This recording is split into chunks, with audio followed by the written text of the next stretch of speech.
marayika abonekera Koruneliyo.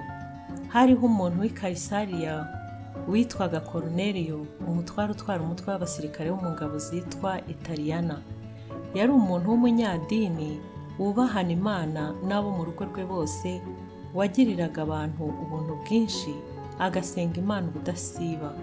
Abona ku mugaragaro mu iyerekwa marayika w'Imana yinjiye iwe nko mu isaha ya 9 y'umunsi, aramuhamagara ati Koruneliyo. Aramutumbira, aramutinya, aramubaza ati ni iki mwami? Aramusubiza ati gusenga kwawe n'ubuntu bwawe byazamukiye kuba urwibutso imbere y'Imana. Kandi none tuma abantu i Yopa utumire umuntu witwa Simoni wahimbwe Petero. Acumbitse kwa Simoni w'umuhazi, urugo rwe ruri iruhande rw'inyanja. Marayika wavuganaga nawe amaze kugenda, ahamagara abagaragu be 2 n'umusirikare w'umunyadini wo mu bakomukorera iteka. Amaze kubabwira ibyo byose, abatuma i Yopa. Bukeye bwaho bakiri mu nzira bagenda benda gusohora mu mudugudu, Petero ajya hejuru y'inzu gusenga nko mu isaha ya 3. Arasonza, ashaka kurya, bakibyitegura aba nk'urota.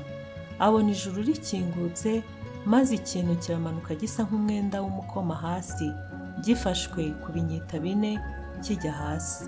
Harimo inyamaswa z'amoko yose zigenza amaguru 4, n'ibikururuka hasi byose, n'ibiguruka mu kirere byose.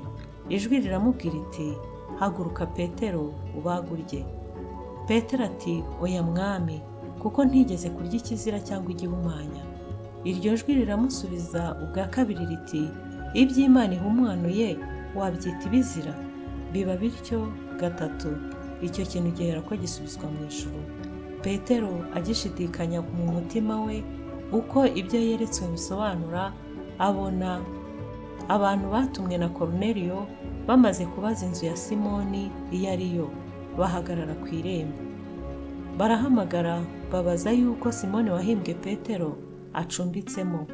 Petero agitekereza ibyo yeretswe, umwuka aramubwira ati dore abantu 3 baragushaka. Haguruka umanuke ujyane nabo udashidikanya, kuko ari jye ubatumye. Petero aramanuka asanga abo bantu, arababwira ati ni njyewe mushaka, mwazanywe n'iki? Baramusubiza bati Koruneliyo, umutware utwara umutwe w'abasirikare 100, umuntu ukiranuka wubaha Imana, ushimwa n'ubwoko bwose bw'Abayuda, yabwirijwe na marayika wera kugutumira ngo uzi we yumva amagambo yawe. Nuko arabinjiza arabacumbikira. Bukeye bagera i Kayisariya, basanga Koruneliyo abategereje, yateranije bene wabo n'inshuti z'amagara. Petero agiye kwinjira, Koruneliyo aramusanganira, yikubita imbere y'ibirenge bye aramuramya. Ariko Petero aramuhagurutsa ati haguruka, nanjye ndi umuntu nkawe. Bakivugana arinjira, asanga abantu benshi bahateraniye. Arababwira ati muzi yuko kizira ko Umuyuda yifatanya n'ubundi bwoko cyangwa ko amugenderera, ariko jyeweho Imana yanyeretse ko ntagira umuntu nita ikizira cyangwa igihumanya. Nicyo cyatumye ntanga kuza ntumiwe, none ndababaza icyo muntumiriye. Koruneliyo ati dore uyu munsi wa 4 uhereye ubwo nari ndi mu nzu yanjye nsenga magingo aya, ariyo saha ya 9, nuko umuntu ahagarara imbere yanjye yambaye imyenda irabagirana. Arambwira ati Koruneliyo, gusenga kwawe kwarumviswe, n'ubuntu bwawe bwibutswe imbere y'Imana. Nuko tuma i Yopa utumireyo Simoni wahimbwe Petero, acumbitse kwa Simoni w'umuhazi hafi y'inyanja. Uwo mwanya ndagutumira nawe wakoze neza ubwuje. Nuko none turi hano twese imbere y'Imana, dushaka kumva ibyo Umwami Imana yagutegetse kutubwira. Petero aterura amagambo ati ni ukuri, menya yuko Imana itarobanura ku butoni, ahubwo mu mahanga yose uyubaha agakora ibyo gukiranuka, Imana iramwemera. Ijambo ry'ubutumwa bwiza bw'amahoro Imana yantumye ku bana ba Isirayeli, ivugishije Yesu ari we mwami wa bose. Iryo jambo murarizi, ryamamaye i Yudaya hose, rihereye i Galilaya hanyuma y'umubatizo Yohana yabwirizaga, ni irya Yesu w'i Nazareti, uko Imana yamusutseho umwuka wera n'imbaraga, akagenda agirira abantu neza, agakiza abo Satani atwaza igitugu, kuko Imana yari iri kumwe nawe.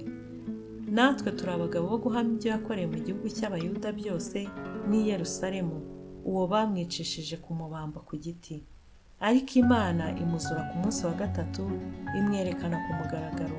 Icyakora ntiyamweretse abantu bose, ahubwo yamweretse abagabo yatoranije bitari byaba. Ni twebwe abasangiraga nawe amaze kuzuka, adutegeka kubwiriza abantu no guhamya ko ari we Imana yategetse kuba umucamanza w'abazima n'abapfuye.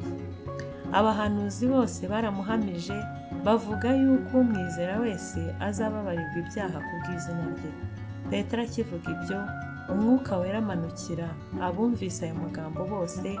Abizeye bo mu bakebwe bajyanywe na Petero barumirwa bose, kuko n'abanyamahanga nabo bahawe umwuka wera akaba basutsweho, kuko bumvise bavuga izindi ndimi bahimbaza Imana.